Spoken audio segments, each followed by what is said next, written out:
education in the UK is not just about the academics, it's about the all-round education. And what's really important is the character education. Will the child have a positive outlook? Will they be able to integrate with international families? Will they have the kind of holistic trustworthiness and the values that you have as parents? And they'll get all that from the British system. So it's not just about top results and getting those A-level grades and getting off to university, but it's the whole character education. And in a sense, school fees, like anything, are going up, but actually there's no more important investment in your children that you can make, because it will really set them up for life. Now, what you can uncover is brilliant, just because that availability is back on the market. Some of it is 20, 30 years not been traded. So you can really unlock some gems. Value-wise, of course, we are also at the moment a lot more appetizing, because we are probably 25% below the levels of 14, 15, which was the height of the British property market. Today we're discussing the case study of a wealthy Nigerian family looking at UK boarding education for their 3 daughters and a property to use while they're in the UK. I'm going to set up the case study in a moment, but first I'm going to come to my 2 guests for a brief introduction on their expertise, starting with you, Mark. Hi, David. It's great to be here, and thanks for the invitation. We've known each other for many years, and it's been great to get to know you and the work of the PCD Club. Fantastic. And tell us a little bit more about your experience working with families, specifically at Nigerian clients. Well, I've been working with Nigerian families for 18 years, and I work with families every day, helping them to find British boarding schools in the UK. And every case is different, which I really enjoy. And one of the keys is to really get to know the talents of the children and the aspiration of the parents. And it's kind of matchmaking exercise where we produce a long list of schools, help them with visits, and take it from there. For example, on Saturday, a family contacted me a week or so ago who are looking at join a school this September. And we went to see the school with her on Saturday and her daughter, and absolutely loved it, and they signed up there and then. So it's a very rewarding job that I've got. Fantastic. And Katya, you're a property expert here in London. Tell us a little bit more about yourself. Yes, I've been doing real estate for over 15 years for sure. And my career started very much in servicing private clients that are coming or were coming, still coming to the UK for education. And so we work very closely with educational consultants like yourselves. And it's very common for me to be called up by a family like you just mentioned to say, we're looking at some British schools and we would like to have a place to stay. Very often it starts with the rental option whilst they're doing the search, and then they're looking for a more permanent position and solution. And so we work a lot with the educational consultants in parallel, because obviously the location of the property where they're going to base themselves very much works in preference of the family, but it also needs to satisfy the need of the commute to the school, various educational or private pursuits of the children. So it's a little bit of a logistical puzzle. And so it really helps to know which schools the kids are aiming for, which areas the family is going to be considering, and then finally finding them the good answer for all of their needs, really. Fantastic. Well, I'm going to set up the case study that we're going to discuss right now. So the case we have today is of an ultra-high net worth Nigerian family with a Lagos-based entrepreneur and his spouse. They have 3 daughters, aged 8, 10 and 15, with a plan for phased UK boarding entry over the next 6 years. The mother of the family was educated at an all-girls boarding school in the UK and so has a long-standing affinity with British boarding tradition. Friends had already owned property in Marylebone and St John's Wood, and this sparked the idea of a permanent London base. The property would also let the mother stay for extended periods to visit the children at their respective schools. So, Mark, we're going to get into some of the detail as how you would consult with this kind of family. But is this a common scenario that you see? Yes, it's a very common scenario that I see, and buying a property in the UK is very important for some families as well. And the the things I remember about this case is the family were wonderful and we got to know them really well, and we kind of became part of their family, and I was called Uncle Mark by the children and things, so that was fantastic, and that was very rewarding. But each of the children were very different and had different schools that they were looking for. So one one child went down to south of England. Another child went to closer to London, and Because what we are helped the them with key all sort of that. ages and entry points generally that you're talking? When do people, what triggers an inquiry generally? At what kind of age do you find? So the standard entry age to UK boarding school is age 11 at year 7, age 13 at year 9. Sometimes they can join at 15 straight into do 2 years GCSE, and what we call sixth form at the age of 16, which goes on to the age of 18 for 2 years, where they can do A levels, IB. And occasionally we have families who are looking for a 1-year foundation program pre-university to help them get into a quick access to university. And what's your process of advising? Do you do independent tests the children? Do you look at school reports? You talk to them over Zoom or meet them in person? How does your process kind of begin? Well, in 2 ways. I like meeting people in person and the children in person, and I'm in Nigeria every 6 weeks. I visited every month last year, apart from August. So I'm in Nigeria all the time and meet families, but also meet them over Zoom as well. And the interview with the child is really illuminating. It's really understanding what makes them tick, what they enjoy in the classroom, but how they thrive outside the classroom. So I was talking to a child the other day, giving some interview prep, and she was saying she's into computing and she's built her own computer, bought all the spare parts from America and put them all together. And she shows really great creativity. So we're looking to place her in a very technical school where she can kind of use her creativity and things. And how do you match the child with the right school? If there's a mismatch between where perhaps the parents or those in the family think they should be going to where what the child's sort of interests and ambitions are, how do you manage that conversation? Well, firstly, we need to wipe the parents' slate clean of kind of schools that they're expecting to go to, because they can end up wanting to choose a school that their friends have gone to, which may be brilliant school but completely inappropriate for their child. Or they might go for a name and they just go down the league tables and anywhere in the top 10 of the league tables, whereas their child may be swimming for their country and need a specialist swimming school, for example, of which there are a few. So it's really wiping the slate clean and saying, what is the best school for your child? And then we'll also look at the schools that you've thought of as well. And one of the keys there is looking not just within 25 miles of London, but looking further afield as well. Yeah, so geographically, the home counties has a lot of options within it. It's a large geographical area. But what do you, when you're doing a search over a larger area, what do you kind of look for?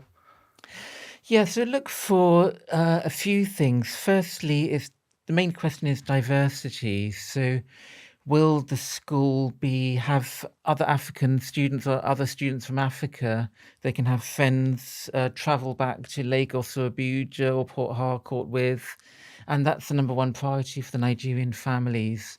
And I take a lot of schools to Nigeria every year.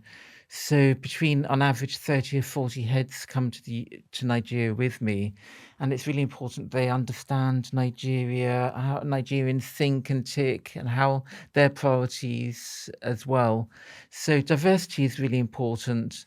The second thing is communication. So if you're sending your child to day or boarding school, communication is utmost priority, that the school will take initiative. It won't be the school report they get at the end of term. There'll be weekly updates from from those as well. Yeah, keeping on top, I would say, because my daughter is in St Mary's, Ascot, and we do have Nigerian students there. So I've come to know some of the priorities that the families put. But in terms of guardianship, because I think you sort of also provide help for the parents to understand what the expectations of the school are. Because I do remember, rather than can remember, you can be bombarded by the information from the school, and you are a busy mom. Sometimes you don't have the time. But also, if you are not someone who's been educated in this system, you might be struggling to understand how the curriculum works. So you as an advisor, I know, help the families also to navigate the system and communicate better with the schools, correct? Yes, and that is because it's often quite new for the parents, but also the schools can be a little bit complacent. And it's like, we haven't heard from the parents and we've sent them an invoice and they've paid for it. We'll keep it at that. But actually, I was talking to a parent the other day saying, how are you getting on? And saying, well, I only hear from the school when they want money from me. So I contacted the school and say, you really need to be much more proactive. And I'm going to see the school in a few weeks' time. We organised a Zoom with the parents to kind of start things afresh again with them. The child is absolutely thriving. And we were able to kind of patch that up again. But I think it's really important I see the parent side and the school side and make sure the communication is flowing all the time. Would a spread of ages like this lead a family to put the children in the same school, different schools? What do you tend to see with where there is multiple children going to enter the UK boarding system?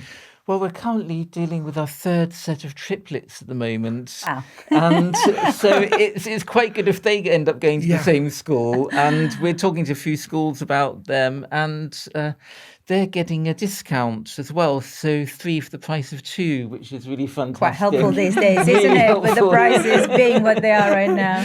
So they're definitely going to be in the same school because they get a discount. But in the case of the family you referred to earlier, the children were really different and they needed different schools. But they settled in so well. It's really remarkable. One girl, actually they all went to girls' schools, but the youngest one was a bit nervous about going to school and was really accepted. The middle one, I know at one time we went to pick her up and take her to the airport, and her friends were literally clutching onto her and wouldn't let her go because she was leaving a day early, and we had to kind of drag her away to home, and she was having such a brilliant time, and the children have really thrived, and it's really rewarding. Fantastic.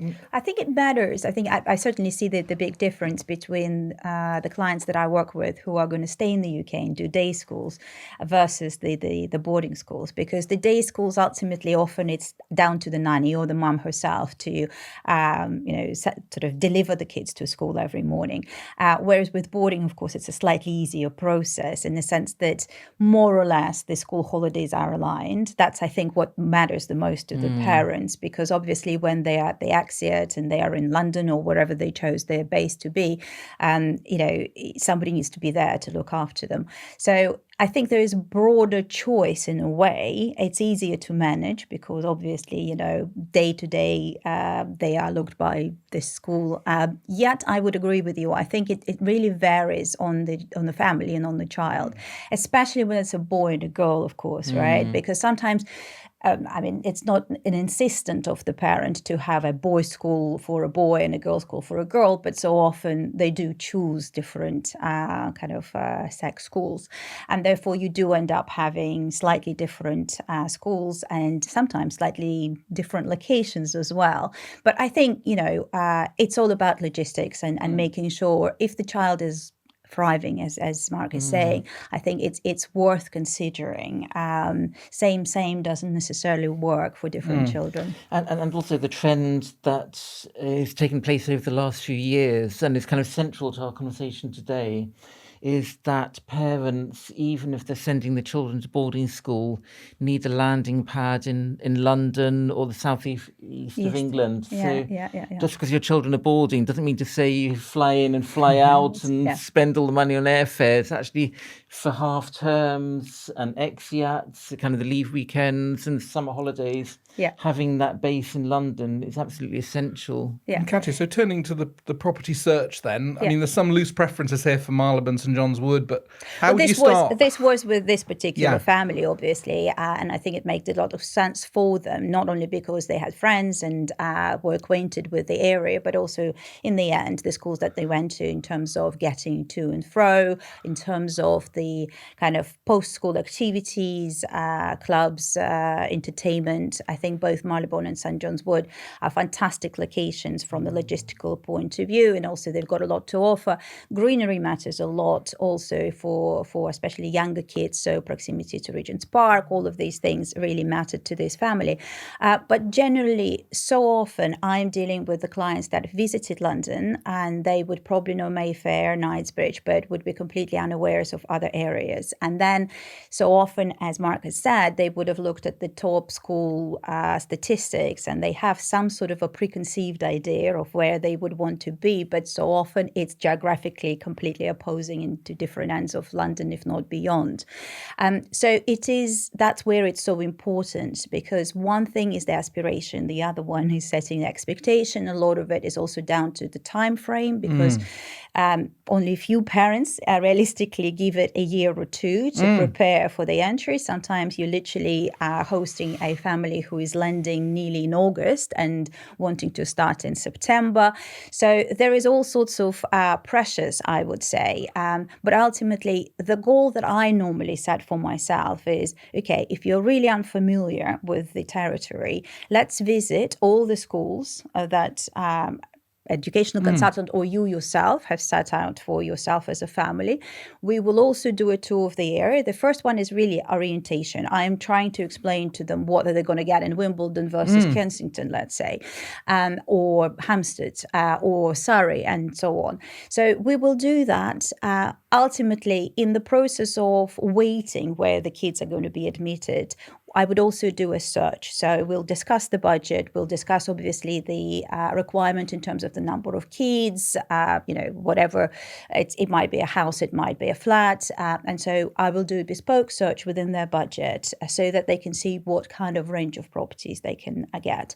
And then as we're narrowing this down, that's when we are sort of going to a more in-depth research. It's ideal when the family can be here and do, property viewings with me, both properties on market and off market, but sometimes it's not possible. So I will do a video tour. So I'll be in the property and they will be watching my video tour from wherever they are.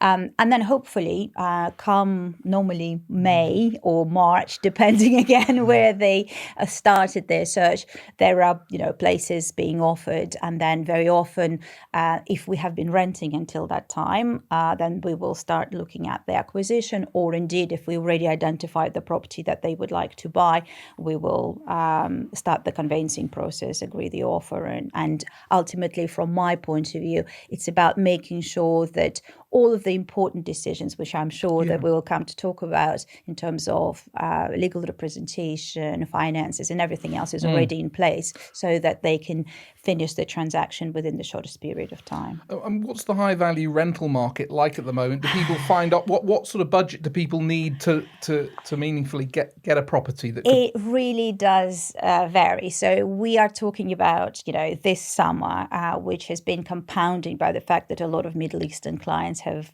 come to the UK early in May. So it's a difficulty to find something for a lot of people just because of the lack of availability, but also the prices have jumped up.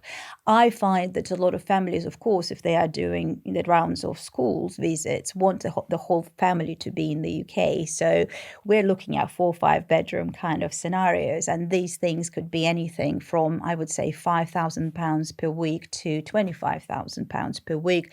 It varies depending, obviously, on a family is available budget, but it's also kind of demands on, do you want to have a swimming pool? Do you want to have a big garden? Or is it just a service accommodation that is literally a sort of a Airbnb, if you wish, for the time that you are in the UK?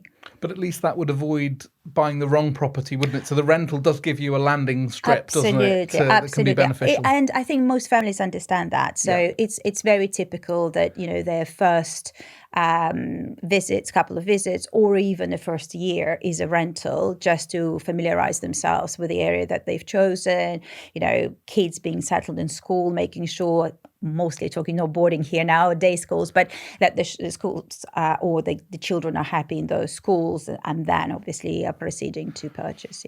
And Mark, on the education side, in terms of timings, what's the sort of schedule for children going in at different entry points here? When is there a seasonality to it? Do you tend to speak to people at certain times of year? Yeah, there's one key fact to remember, which is really important, and I was running a webinar about it this time last week, is if you're going to an academically selective school for year 9 entry or year 7 for girls' school, if your child is in year 5, you need to be registered with that school for year 9 entry. And there's something called a year 6 pre-test in the autumn, which is the first hurdle for these selective schools that you have to be able to leap over, and the hurdle can't fall over, and you need to get that underway. And that is not as easy as it sounds. There's maths and English papers and verbal and non-verbal reasoning, and we work with a coaching company that prepares students for that, and it makes all the difference in the world. For example, one girl, mother with a daughter from Ghana, contacted me over Easter, and she had not been accepted at one of the top girls' schools, really devastated, but it actually wouldn't have been right for her. We got coaching set up for her, found a more appropriate top girls' school, and she got accepted within a few weeks and is starting there this September. And I think that really highlights that they'd left it really late, but we helped them at the last minute. But earlier the better for the really selective schools. Proper preparation will help. It reminds me of another family. The mother contacted me just a few days ago. We're meeting up for coffee this Thursday, and she had both children at prep school, which we got them into. The family live in Ascot, and there were day places there. We helped them over a few years, and she just rang me out of the blue the other day to thank me. Her son is now at Eton, her daughter's now at Charterhouse, and as a result of my support, they're able to get in there. And so we're having a kind of celebration coffee and cake on Thursday. Wonderful. So I would, You know what I would also add, because I've seen families so devastated sometimes if they didn't get into the first choice school.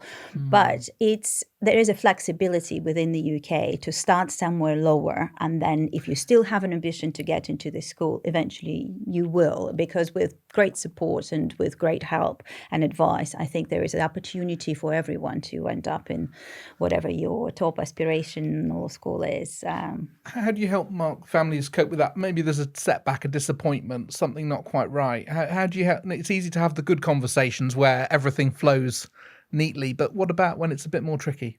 I'm incredibly positive, and so I think that really rubs off on the parents that if they don't get an offer from a particular school, there's another school up our sleeves. And I think what I try not to do is to build up expectations and corner the parents into one particular school. So you have a long list, you have a short list, and any one of those shortlist schools would be perfect for the child. And in the end, they get 4 offers, and they can pick or choose which school they go to, and that's the way I work. And you have, it's like applying for university in a sense. You have your kind of most selective ones, but you also have some fallbacks which are really good, and you wouldn't be devastated to go to as well. And they turn around and say, well, actually, I'm glad I didn't go to that school because this school's really worked out well. It all works well in the end, yeah. And Katya, just turning to the, I guess, the property transaction. They've done their homework, you've done the research, you've zeroed in on an area, you've found the right property. Talk us through how that completion, I suppose, of the transaction works to actually, acquire the asset. What are the things in that once all the homework's been done? Yeah, I tried to do it even before, as I said. So at some point, we were going to sit down and talk about the transactional costs. And a lot of those families, of course, are going to be non-residents for the UK. So we talk about the 2% surplus for the stamp duty that they would have to pay. Question that I would ask also, what are these, what we call source of funds? Are you talking about mortgage? Are you going to pay cash? Because it's also important. We need to prepare the documentation that explains where the funds have come from. I would make an introduction to a solicitor who could equally sort of help. And if they do need a mortgage, then of course a mortgage broker is available to them as well. But once the offer, obviously I'll negotiate for them the purchase. So once the offer has been accepted, I'll make sure that the memorandums of sale are in place. And hopefully by then, obviously, we have a solicitor who's going to look after this transaction on behalf of the family, because in the UK, both sides, the buyer and the seller, have to have their own solicitors and the UK solicitors. So often the family would also have a family office and there are solicitors back at home. So it tends to be a slightly more complicated process, but all parties need to be involved and introduced to each other. So they would already know from me in terms of the process of conveyancing, 10% on exchange, 10%, the rest on completion. That is, of course, if we are buying something already turnkey. If it's a development project, it's a slightly different form of payment. But let's talk about something that is more straightforward. So once they basically get the keys and the deal is done, the job for me isn't done yet, because many of my clients like to interior design their properties, whether it's just a refresh or sometimes a proper interior job. We'll introduce them to the designers that can help in that. Even with rentals, so often the property is offered vacant, so we can find people who would furnish it for them within the space of 10 days. So assisting all the way. Also, if we're talking about families that are permanently living abroad, then a management company is definitely something that I very often introduce and recommend to people, because the flat is going to be used by several members of the family at a regular basis. So it's good to have somebody who is a one-appointed person with the keys, who's going to make sure that the flat is cleaned up, that the kids, when they come back for the Exeat, have the food in their fridge, and so on and so forth. It just makes the family life so much easier. Somebody's looking after the bills. Somebody's making sure that if, God forbid, the heating or the washing machine broke down, somebody is going to fix it. And so, it can go on and on and on. Some people would want a butler. We can help them with that. So for me, I'm sure it's the same for you, Mark. Once you made a relationship with the client, we don't ever stop until, we're always a port of call. I sometimes laugh that I become a little bit like a remote family office person in the UK, because nothing is too small and nothing is too big, because we want to make sure that our clients are happy post the deal and they come back to us for more, effectively. And for foreign investors coming into the market at the moment, obviously a variety of motivations, education being the one in this case, is there what's the state of play on valuations out there? Is there value to be had? Where are we currently at with the London market? It's definitely a good time to buy. I think most of the people who are going to be listening to this are aware that with the non-dom changes, quite a few people have left the UK. Now, not everybody's put their property on the market, but a lot of people are selling off. And therefore, I would say the first thing that strikes me is the availability. I remember 2 years ago finding a good property somewhere in the top postcode postcode in a top garden square was nearly impossible. Now, what you can uncover is brilliant, just because that availability is back on the market. Some of it is 20, 30 years not been traded. So you can really unlock some gems. Value-wise, of course, we are also at the moment a lot more appetizing, because we are probably 25% below the levels of 14, 15, which was the height of the British property market. And so there are real deals to be had. And Mark, I mean, just zooming out, the UK has to compete in a global landscape for education. Do you think the UK still has a very strong offering in this sector, is offering something unique to families such as this looking at education for their children? Well, the UK boarding schools and day schools are the gold standard globally, and actually the education systems around the world are based on the UK education system. So it not just opens doors, but it gives a fantastic foundation for the child. And I think with family offices and with entrepreneurs and things, when they're talking about succession planning and the children taking on the business when the parents are retiring, I think education in the UK is not just about the academics, it's about the all-round education. And what's really important is the character education. Will the child have a positive outlook? Will they be able to integrate with international families? Will they have the kind of holistic trustworthiness and the values that you have as parents? And they'll get all that from the British system. So it's not just about top results and getting those A-level grades and getting off to university, but it's the whole character education.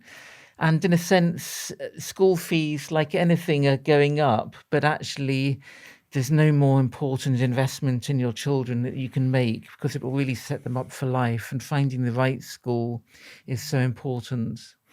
And do those children often end up in the UK university system or abroad in the US? Where do children that you work with tend to, what's their destination? Well, more than 90% end up at UK universities, because they can visit the schools, the universities, and they have good relationships with universities already. But America is increasingly popular, and the British schools are really expert at helping students to prepare for American universities, get scholarships, sometimes full scholarships as well, because the schools in the UK are very sporty, and American schools are very sporty as well, and they want the top tennis players, etc. So there's scholarships to be had, and schools can help with that as well. And Katya, I mean, this family might come into London with a base in an apartment, find they like it, want to spend more, upgrade and upsize the property that they're buying. That's what tends to happen with my clients. They stay with me for a long time. So I remember, I feel like I've raised some kids already. So I remember, some families 15 years ago would have started off maybe in primary school, and now the kids are having their own kids. So ultimately, we are looking at accommodating another basically set of the family, or the third generation.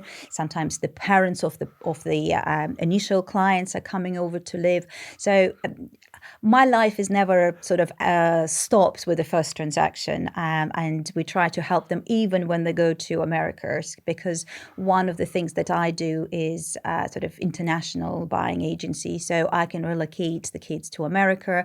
Sometimes, similarly, the family might be moving to, let's say, Spain, but the kids are still in boarding school here, so we'll help the family to find something in Spain and reorganize their life in the UK.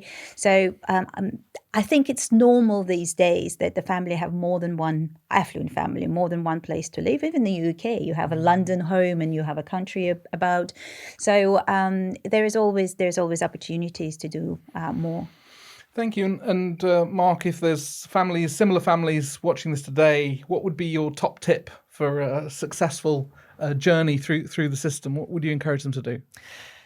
Well, I think I'm fairly biased, but I would say use a consultant to help you find a school, because you may find a school with a consultant that you never actually thought of or heard of, and it's the ideal school for your child. So a few weeks ago, I was in Lagos talking to somebody that we both know, And he was recounting a conversation we had a year ago. We were talking about his son, and we were working out that he wasn't happy at the current school. And we spent 45 minutes over the steak chatting about his son and everything. And I said, I know the perfect school for your son. And it does X, Y, and Z. It's fairly dramatic, and performing arts is a big thing, and it really be perfect for him. He forgot about the conversation, but about 3 months later, he was struggling and thinking, what school is my son going to go to? And he contacted that school, went there with his son, and it turned out to be the perfect school for him. And he's starting in September. Wonderful. And without me having that conversation, saying this is the ideal school for your son, he would still be at the current school, unhappy, not doing well with his exams, and the parents would be tearing their hair out. But because I'm a consultant and know 350, 400 schools inside out, I can help introduce the right school to the right family at the right time. Fantastic. And Katya, for you, And just to add, Yeah. I think, because I certainly see your value in not just identifying the right school, but actually navigating the whole journey. Because, I mean, for somebody who has had the experience in boarding myself, I find the challenges of 11 is different to 15, is different to sixth form. And you guys are a real sounding board. Sometimes, the child is unhappy. And how do you write this through? How do you talk to the school about it? What's the decision to pull the child straight away or to give it a waiting time? If let's say she's preparing for GCSEs, what are the best tutors? Do you tutor them every day? How do you organize the program? So I really think there is a great value that you can bring to the family, and it's not just a one-time kind of solution. And for the families that are coming to the UK, I would stress time is important to give, because I think if you start the journey 2 years before your kids are due to school, that's amazing. Even 1 year would be enough, but don't leave a couple of months, because I think UK schools are still very much oversubscribed. There are some tests to be done. There might be some work that your child needs to be doing. There is also, of course, time for finding the property, time for doing the contracts, time for finding finance if you need to. So more you give to this process upfront, I think better success you're going to have all around. Fantastic. Well, look, great to talk to you both today, and we look forward to sharing this case study. Thank you so much. Thank you.